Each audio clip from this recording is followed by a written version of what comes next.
የአዲስ ምዕራፍ ሰዓታችን ላይ ደርሰናል። የዛሬውን ባለ ታሪክ አይተን እንመለስ።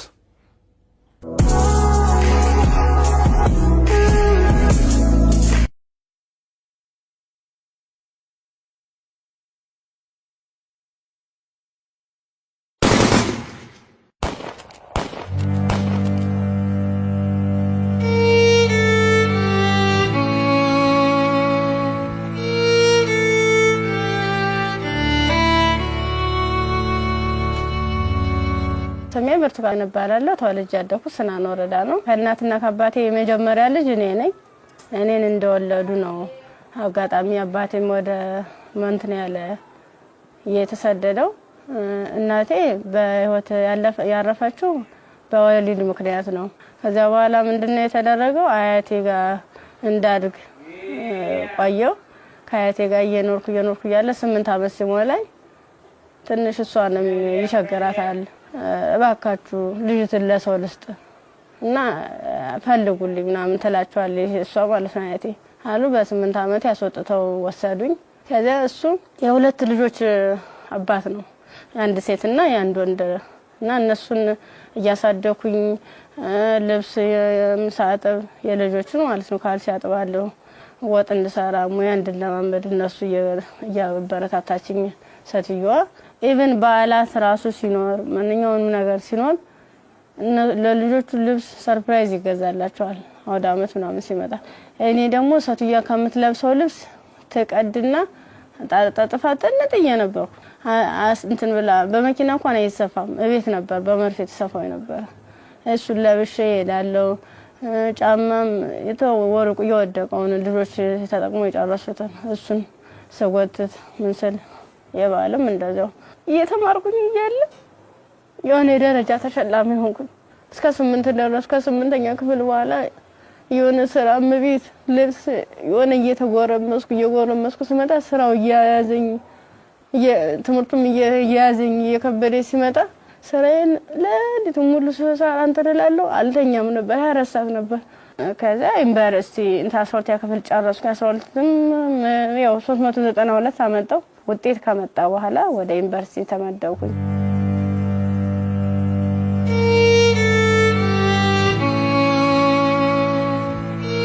ዲፓርትመንት መረጥ በፋርማሲ ግስገባ በቃ እነሱ ራሱን ማበረታታት ጀመሩ። አይዞሽ ኢቭን ደፍተር እስክሪብቶም የሃንዳውትም ሙሉ ነገሩን እየሸፈኑልኝ ነበር እነሱ ነበሩ ቢሮ ላይ ማለት ነው።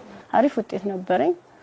ከዛ መጨረሻ ላይ ልክ 1 አመት ተማር፣ 2ኛ አመትም ተማር። 2ኛ አመት ላይ የተወሰነ ረብሻ ይከሰታል በሰዓቱ ማለት ነው። ረብሻ ሲፈጠር ምንድነው 3 ሰዓት ነው ከሌሊቱ 3 ሰዓት ላይ እኔ አጋጣሚ ከልጆች ጋር እንትን ነበርኩ ላይብራሪ ነበርኩ። እኔ ወደ ውስጥ ስንመለስ ውስጥ ላይ የሆነ ሰው ሲተኩስ ከውጭ ላይ ይቀባበላሉ። ከዛ ኧረ ምንድነው በዚህ ውጡ በዚህ ወረዱ እንዲ ወንበስ በሉ እንትን ታኙ ተንበልበሉ ምናምን ይሉናል። ከዛ ልክ እየተኛን እየተሳብን እንደባብ እየተሳብን እየሄርን እያለ መጨረሻ ላይ እዚህ ጋር ግቡ በቃ እናምልጥ እንደዚህ ያለን ሰዎች ለካ ውስጥም ውጭ የሚተኩሱ የነበሩት እነሱ ናቸው። ውጭ ላይ ስንል ምንም የተጠቀለብስ አልለበሱም። ከዛ አንደኛው ትጥቅ የለበሰው እዚህ ጋር ግቡ ምክንያቱም እንደዚህ ድብልቅልቁ እየወጣ ነው እንዴ ህይወታችሁን ማትረፍ አትፈልጉም ሲላን እሺ ብለን ታርጋብገባን ሁላችን ሰዎች አንድ ላይ ወጥተን ገባን። አንድ ላይ ገባን። በቃ ፍስፍስ አርገው ይዘው ሄዱ። እየከለሉ ሄዱ። ምንድነው ወደ ጫካው ስንዳረስ ሰውነታቸውን መከለል ጀመሩ። ያ ማለት ምንድነው አይናቸው ብቻ እንድትታይ ነገር ግን ሌላ አካላቸው እንትና ሙሉ ብረት ነገር ነው። ስንገባ ምንድነው ኖርማል ወታደር ነበር። ግን እኔ ምን እዚያው ላይ እየቀየሩን ምን ሰዓት እንደቀየሩ ማላየናቸው። ከዛ ይሄርን እያለ ጫካ ስንጀምር መኪናውን ከዚህ በኋላ መኪና መግባት አይችልም ወራዱ በግራችን ዱብ እያለ ነው የምንሄዳው። ልክ በግራችን ይሄርን እያለ እንትን አይናቸው ብቻ እንድትታይ ሌላቸውን ሸፈኑና ጸጉራቸውን ገለጡት። ያኔ ኬፕ ነገር ነበር የለበሱ። ጸጉራቸውን ሲሉት እንዴ እንደሹ ቀጥ ያለ ነው። እንሄዳለን መንገዱ ያልቅም። 6 ሰዓት ፈጀብን።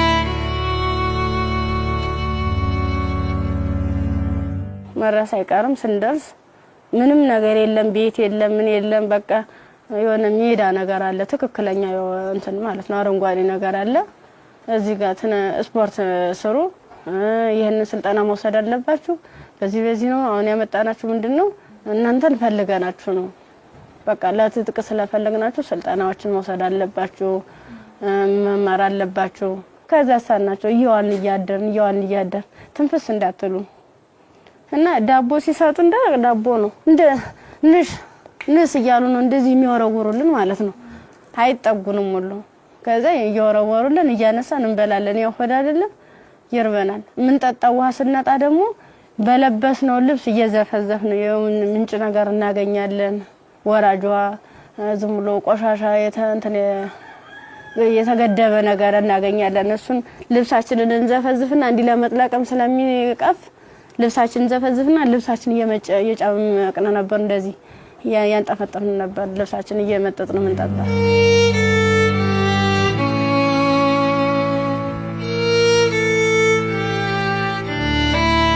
አመት ከ6 ወር ከሞላ በኋላ በቃ ስራችንን እንጀምር ይለዋል አንደኛው ማለት ነው ስራችንን እንጀምር ፕሮሰሱ አልቋል ያቀርነው ጊዜም እስከዚህ ነበር ምን ፈልገውን ነገርም ተሳክቶልናል አሁን ደግሞ እንቅስቃሴ እንጀምር ዳይ ምናምን አሉና መጀመሪያ ላይ ልብስ ነው አውልቆ የታዋን ሙሉ ልብሳችን እና አውልቀን ነው እንግዲህ እንደንተን ሶስቶቹ አራቶቹ ተሄዱ በኋላ እኔ አምስተኛ ላይ ነበርኩ በአምስተኛው ሰዓት ላይ ምንድነው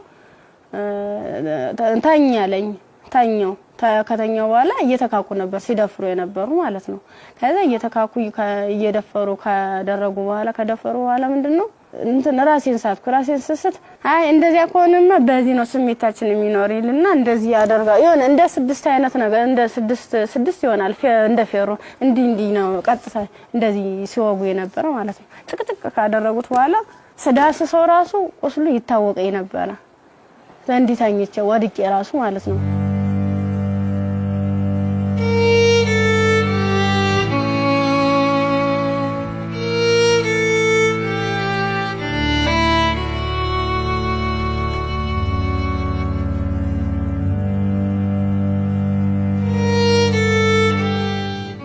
ካንገት በላይ ደግሞ እንትን በምንድነው ጭንቅላቴ ነው ሁለቴ ሲመታኝ የኛው ተከፈተ ጭንቅላቴ ማለት ነው እንደዚህ ያድርገዋል ማለት ነው ሌላስ ምን ይሻላል ከዛ የሆነ ሚንትን የሚልም ነገር አለ ቢላ ማለት ነው በሱ ይፈቀፍቀዋል ጻጉሬን ማለት ነው ሲፈቀፍቅ እየደማ ነበረ በዚህ ሚተለትላሉ እንደምላጭ አይነት ነገር ይዘዋል የሁሉ ትልትል ነው ይሄን ማህፀኔ ከተጨቀጨቀ በኋላ ምንም ማለስታውስ ሜትተጣል ምን ሆነ ግን ምንድነው በስድስተኛ ቀና በየን ተሰል ምንም ነገር የለም ከጎኔም ሬሳለ ከጎኔም ልጅ ተርትላለች በቃ ከሷ የተሻልኩ ስለሆነ የለበስኩትን አረቄን ልብስ ሙሉ ጫርጊያው ልቄ እንትን አሰርኩት ተንትኑ ጋር አጣብቂያ ስሬ እየጎተትኩ ያ ማለት ምንድነው እኔ ሙሉ አካል ስላለኝ ነው ያንስ አድርጌ ነበር እየጎተትኩ ይተላቀስ ርያል በቃ አርቃንሽን ሆነሽ በጣም ነው የሚያሳዝነው ቁምጣ ነበረችኝ ቁምጣዬን ደግሞ ያላስለብሰኝ አለ ቁስሉ ማለት ነው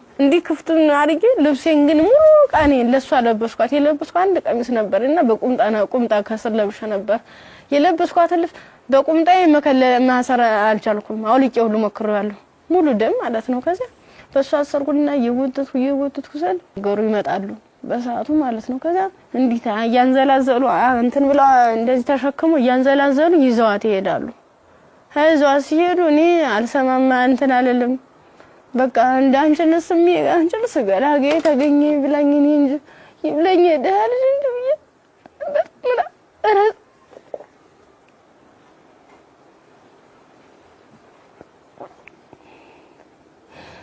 ይብለኝ እኔ እንጂ ብዬ ያርኩኝ ከዛ ያርኩኝ አላቋርኩኝ ሀገሩን እንዳልጠየቅ ምኑን ልጠይቃቸው በቃ ውስጥ የተጨነቀው መጨረሻ ላይ ጫካውን ስጨርስ ከተማ አገኙ ከዛ አባቴ እኔ ምን ዩኒቨርሲቲ ተማሪ ነበርኩኝና ልብሴን አጋጣሚ ልብስ ለብሼ እጅ ሌባ ወስዶብኝ ነው እስኪ ማከ ገዛልኝ አልኩ ስገዝለው 50 ብር ሚላ ሰናገኝ ከሱ ላይ 50 ብር ከፍሎ ልክ አንድ ዝም ብሎ ጥቁር በጥቁር አይነት ነገር ነው እሷን አለበሰኝና በቃ ለንዲጅሽ ሊሊ ብሎ ዩኒቨርሲቲ ሲሄድ ቀጥታ ዳይሬክተሩ ቢሮ ነው የገባሁት።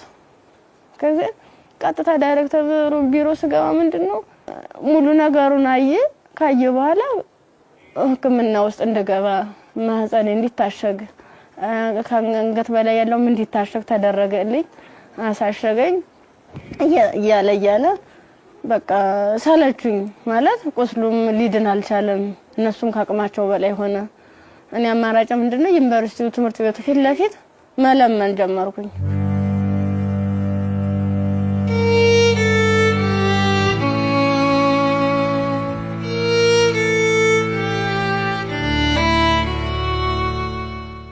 እንደ ኢንፌክሽን ፈጥሯል መሰለኝ ብዙ ቀን ስለቆየው 6 ቀን ማለት ቀላል አይደለም።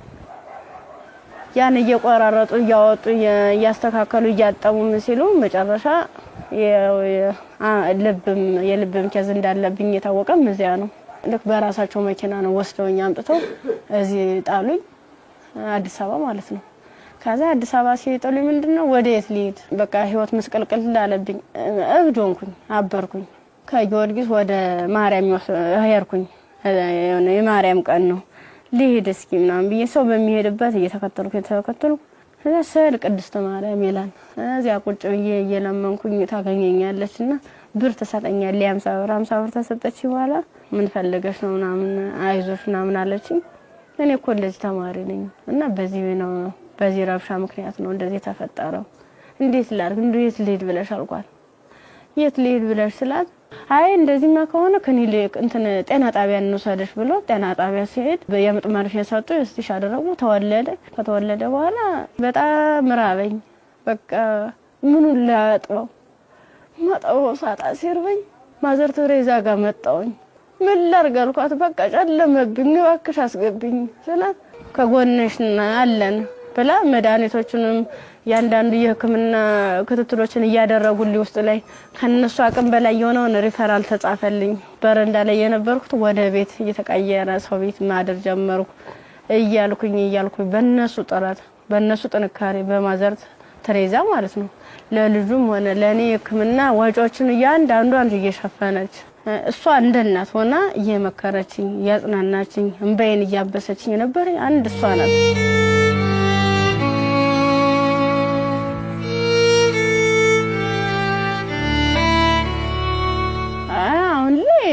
በጣም ከባድ ነው። ልጁም ከፍ እያለ ሲሄድ ጡት በማጥዋት በሚችልበት ሰዓት እየደከመኝ እያመመኝ ትንፋሽ ማጠር በቃ ድክም ይለኛል። መንቀሳቀስ አልችልም ያን ያክል ማለት ነው።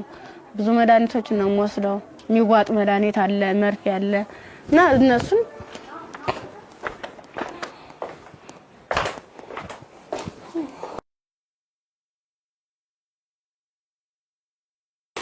እነዚህ ነው መድኃኒት እየወሰድኩ ያለ።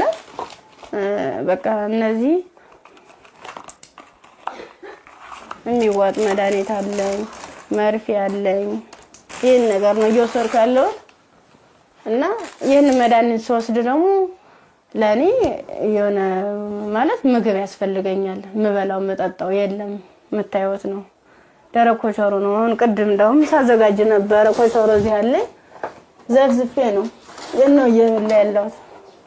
አሁን የረስ በራስ ብሏል። የዘፍዝፌው ስለቆየው ቅድም ነው እናንተ ቀረጻ ያዘጋጃችሁ ያለ የዘፍዘፍ ማለት ነው። የዘፍዝፍ ካለ በኋላ ለልጅ ምንድነው ፍትፍት አድርጌ እኔ የምበላታለሁ እሱም የሚበላት ይችን ነው እና ሙዝ ምናምን እገዛለታለሁ። ብስኩት መጠለያ ያስፈልገኛል። አሁን ያለበት ቤት ስፖንሰር አንድ ወር ከፍሎልኝ ነው ሄደ። ሌላውን ግን እየለመንኩ ነው ውጭ ላይ ማለት ነው። የሆነ ነገር የሆነ ልጅውን ወደ 3 ወር አለፈው ሰው እንድንቆጣጣው ማለት ነው። መታጠቢያ ሰዓት የለም ብቻ ቃላት የለኝም። በቃ ይድረሱልኝ ምን አንድም በቃ ወደ ፊትስ ምን አይነት ህይወት ነው የሚኖረው? ምንድነው የማደርገው? ለምን ነገር በጣም እየራበኝ ነው። በቃ ራበኝ አልቻልኩም።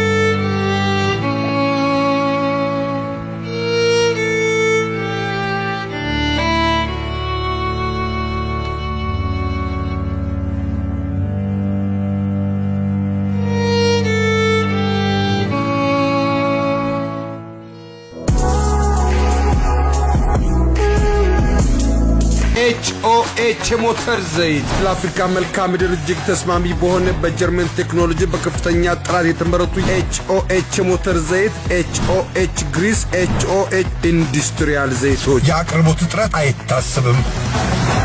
ኦቪድ ሪል ስቴት ልማትን ራዕዩ አድርጎ እጅግ ግዙፍ በሆነ ቦታ ላይ 60,000 መኖሪያ ቤቶች የሚገነቡበት ስማርት ከተማ ለቤት ፈላጊዎች ለማስረከብ 24/7 ሌት ተቀን በመስራት ላይ ይገኛል። ራዕያችን ልማት ነው።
ኤዲሰን የኤሌክትሪክ ዕቃዎች፣ ኤዲሰን አምፖሎች፣ ማከፋፈያዎች፣ ብሬከሮች፣ ሽቦዎች፣ ኤዲሰን ስታቢላይዘሮችን ከተለያዩ የኤሌክትሪክ መደብሮች ያገኟቸዋል።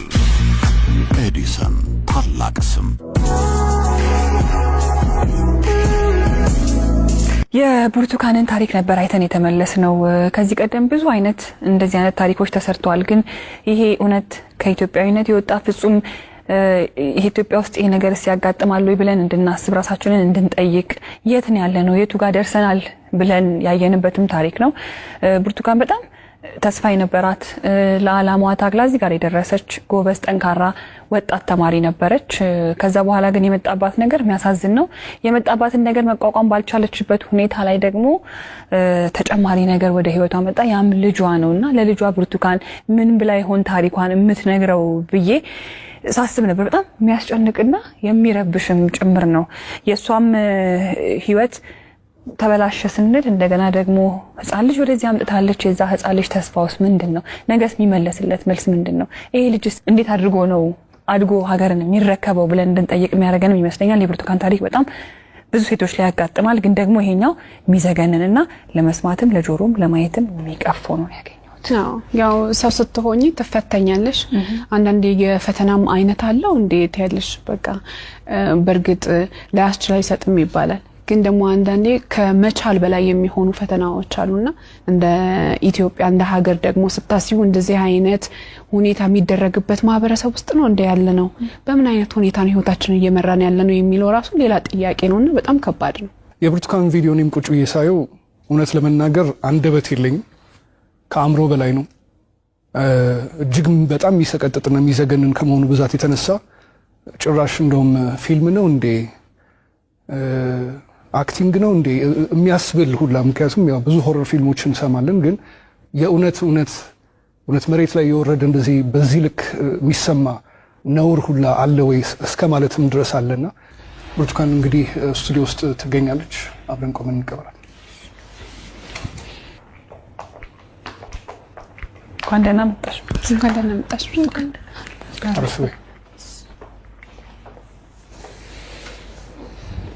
እንዴት ብርቱካን? እንኳን ደህና መጣሽ። በጣም ነው የምታምሪው። በጣም ቆንጆ ከለሯ ራሱ እንዴት እንደሚያምር። ያው ዩኒቨርሲቲ ስንሄድ ሁላችንም የምናስበው ነገር አለ አይደል? ቤተሰብ ጋር ያለው ደስታ አለ፣ ስትሄጂ የምትዘጋጁ ዝግጅት አለ። ከሄድሽ በኋላ ደግሞ ያው ቤተሰብ ነው ገንዘብ የሚልከው እንፈልገው ነገር። ያን ጊዜ እንዴት አሳለፍሽው? ስትሄጂስ እንዴት ነበረ? ስሄድ 300 ብር ነው የተሰጠኝ። ያ ማለት ያን 300 ብር የሆነ ቦታ ላይ ትላካልኝ ማለት አይደለም፣ አድርሶ የሚመልሰኝ ነው። አመት ሙሉ የሚዘልቅ ማለት ነው። ጓደኞቼ በፕሌን በሆቴሎች በመኪና እየተመላለሱ በዓላትን ሲውሉ እኔ ግን ለአንድ አመት ተብሎ 300 ብር ነው ካልኩሌት ተደርጎ ይሰጠኝ ነበር። ስንት ነበር ትራንስፖርቱ? 150 ብር ነበር መሄጃው።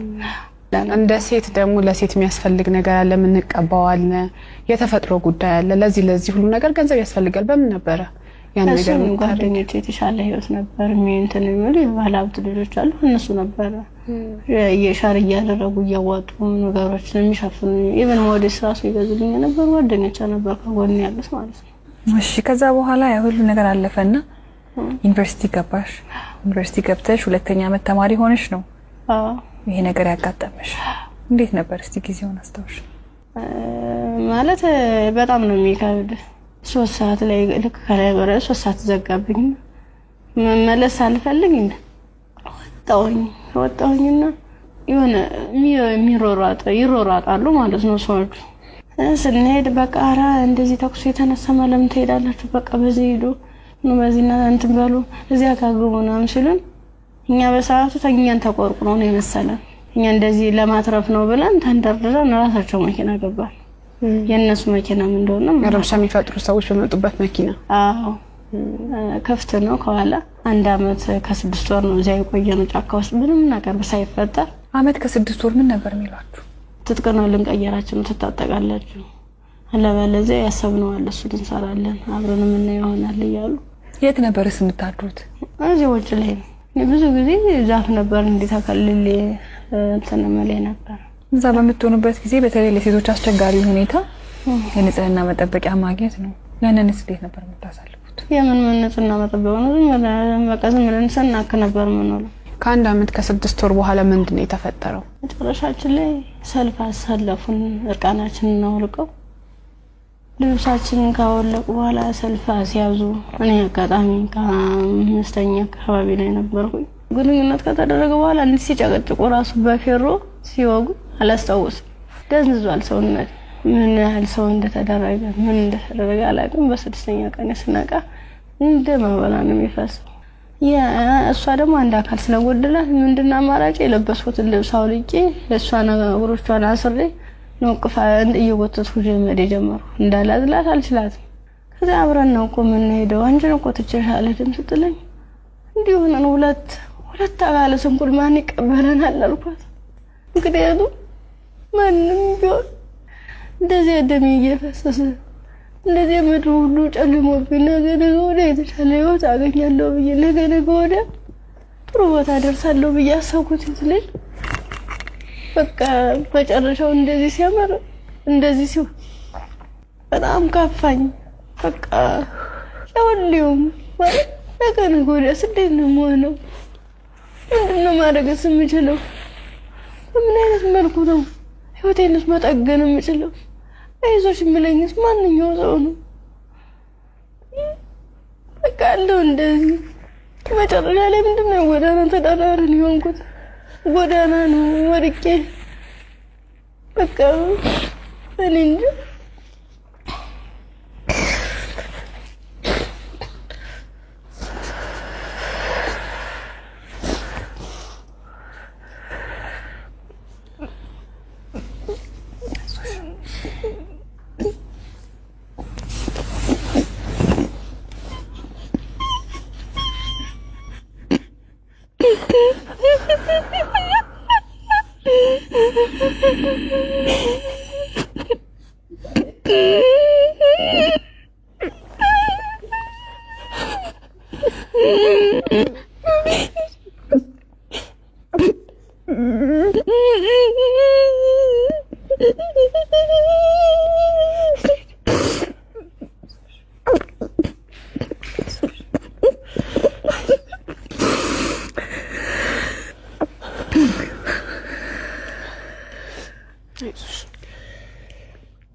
አንዳንድ ታሪኮች ለመስማትም በጣም እጅግ በጣም ይከብዳሉ። እኛ ጋር ይሆናሉ ይፈጠራሉ ብለንም እንጠብቃቸው አይደሉም። ሴት ሆኖ ለመስማት ይከብዳል፣ ሰውም ሆኖ ለመስማት እንደዚህ አይነት ታሪክ ይከብዳል። ያው ከመሞት መኖር ይሻላል ይባል የለ። እግዚአብሔር አንቺን በዚህ ፈተና ውስጥ አሳልፎ ዛሬ ላይ ሲያደርስሽ ምክንያት የለውም ማለት አንችልም። በፈጣሪ ስራ ማንገባም፣ ግን በጣም ጠንካራ ነሽ። እኔ በዚህ ሁሉ ችግር ውስጥ ያየሁት ያንቺን የመንፈስ ጥንካሬ ነው። አሁን ላይ ልጅ አለሽ። ልጅሽን ስታዩ ምን ይሰማሻል? ከፋኛል በጣም። ምክንያቱም እሱ ባይኖር ያን ያህል እንትን አይደለም ነበር ማለት ነው። ልጅ ስትይዝ ከባድ ነው። ለልጅ ስትይ እያልሽ የሆነ ትታሰሪያለሽ። ልጅ ነው እንጂ ራሴ አትይም። በቃ ምን አለበት ወይ ጤነኛ ልጅ በሰጠኝ ነው። ካልሆነ ደግሞ እኔም በሽተኛ እንዴት ነው የማደርገው? ልጁን ለማልቀ 2 ነው 3 ጊዜ ጥዬው ሁሉ ይጫለው። እዚህ ውጭ ላይ ተመልሼ እንዲህ ሳይው እማ ያለ ወደ እኔ ይመጣል። እናፈርም በበላሁት በቃ አብረን እንሞታታለን ብዬልሽም መቀፋረቂ እንደገና ራሴን ይቅርታ ጠይቄ እንደ ትልቅ ሰው ጥያቄና መልስ በራሴ እየተመለሰ እንደዚህ ከሆነ ሽናን በየሽ ከፋረቂ እሄዳለሁ። ያሳደጉሽ ቤተሰቦችሽ በጠፋሽበት ወቅት ከዛ ሁሉ ነገር ሲሆን ይሄን ሁሉ ታሪክ ያውቃሉ፣ ግን አልቀበልም ያለ። አሁን ላይ ጤናሽ እንዴት ነው? ሕክምና በጣም ያስፈልገኛል። ከሕክምናም በላይ የምክር አገልግሎት ያስፈልገኛል። ነገ ብርቱካን ምን ብታገኝ ትመኛለች? እኔ አሁን የምፈልግ አንድም በጤንነቴን የሚከታተለኝና በቃ ትምህርቴን መማር የምፈልገው ወደፊት የተሻለ ህይወት መኖር እፈልጋለሁ። ልጅን በጎን አይኑን እያየው እየተጫወትኩ አብሬ እንደ እናት እንደ አባት እንደ ወንድም ከጎን ይሆንልኝ። እሱም አድርጎኝ ጠብ እንዳያገኙ ተሻለ ህይወት እንድደርስ ነው የምፈልገው። ዛሬ ወደ አዲስ ምዕራፍ የሚያሸጋግሩሽ ስጦታዎች እኛ እናበረክትልሻለን። እንግዲህ ብርቱካን በጣም ብቻሽን በከባድ ሁኔታ ልጅሽን እያሳደግሽ ነው የምትገኘው። በመሰረታዊነት በመጀመሪያ የሚያስፈልግሽ ደግሞ የቤት ኪራይ ድጋፍ ነው። ኢቢኤስ ቴሌቪዥን ይሄንን ስለሚያምን ደግሞ የ1 ዓመት ያለምንም ሀሳብ ከልጅሽ ጋር ሆነሽ ራስሽን እስክትቋቋሚ ድረስ የ1 ዓመት የቤት ኪራይ ይሸፍንልሻል። ሌላው እንግዲህ እኔም በጣም ተርቤያለሁ። ልጄንም ለማጥባት ደግሞ መብላት አለብኝ። ካልበለው ደግሞ ወተት የለም ጡቴ ብለሻል። እውነት ነው። እናት ስንሆን ደግሞ የበላነው ሁሉ ደግሞ ወደ ልጃችን ነውና መብላት፣ ራስን መጠበቅ ራብ መጥፎ ነው ይባላል። እውነትም መጥፎ ነው በጣም። ስለዚህ የ6 ወር አስቤዛ ደግሞ የቤት ይሸፍንልሻል። ከቤት ኪራይና ከአስቤዛ በተጨማሪ ደግሞ የልብስ ማጠቢያ ማሽን ኢቢኤስ ቴሌቪዥን ያበረክትልሻል። በጣም ትምህርትሽን ትወጃለሽ፣ መማር ትፈልጊያለሽ፣ መለወጥ ትፈልጊያለሽ። ባላሰብሽው ባልጠበቅሽው ሁኔታ ከትምህርትሽ ገበታ ወደ ኋላ ቀርተሻል። ያኔት ኮሌጅ ደግሞ በመረጥሽው በፋርማሲ ሊሆን ይችላል፣ በነርሲንግ እንዲሁም ደግሞ በላብራቶሪ ቴክኒሻንነት 2 ቅርንጫፎች አሉ። ከሁለቱ በአንዱ ቅርንጫፍ መርጠሽ ትምህርትሽን እንድትከታተይ ትምህርት ቤት ወጪሽን ሙሉ በሙሉ ይሸፍንልሻል። እኛም ህልምሽ ተሳክቶ ስትመረቂ ደግሞ ለመምጣት ያብቃል። አሜን። ሌላው ደግሞ የሰው ልጅ ሁሉ ነገር ለማድረግ ጤናው ነው ቅድሚያው ነገርና ብርቱካን የልብ ኬዝም አለባት፣ እንዲሁም ልጇም እንደዚሁ ሕክምና ያስፈልገዋል። ከምንም ነገር በላይ ደግሞ የሳይኮሎጂ ባለሙያዎች እንደዚሁ የሚያዩ ይኖራሉና የሕክምና ድጋፍ ያስፈልጋታል በተለያየ አይነት መንገድ፣ የልብም እንደዚሁ የሳይኮሎጂም የልጇም ጤናም ጭምር ማለት ነውና በዚህ ላይ ደግሞ ድጋፋችሁን እንድታደርጉ እንላለንኛ። እንዲሁም ደግሞ ሀገር ውስጥም ከሀገር ውጭም ያላችሁ መልካም ደጋግ ኢትዮጵያውያን ይህን ፕሮግራም የምትከታተሉ እንግዲህ መቼም ዝም እንደማትሉ ፍጹም እምነታችን ነው። ከብርቱካን ጎን ነን የምትሉ በዚህ አድራሻዋ ልታገኟት ትችላላችሁ። በቃ ሙሉ ነገር ላደረጋችሁልኝ እገዛ ላደረጋችሁልኝ ሁሉ ነገር ተበበ ከልብ አመሰግናለሁ። ኢቢኤስ ቴሌቪዥንም እድሜ ጤና ይስጥልን። በጣም ነው ማመሰግነው። እወዳችኋለሁ፣ አከብራችኋለሁ። ነገ ወደ ደግሞ የኔ ህይወት ተሳክቶ የኔ መጥቼ እናንተ መጥቼ እዚህ ውስጥ ማስደስተበት ቀን ይናፍቀኛል። ደግሞ አደርገዋለሁ። እናምናለን እኛ። የአዲስ ምዕራፍ ሰዓታችን ይህን ይመስል ነበረ። እሑድም በኢቢኤስ ይቀጥላል። መልካም ጊዜ።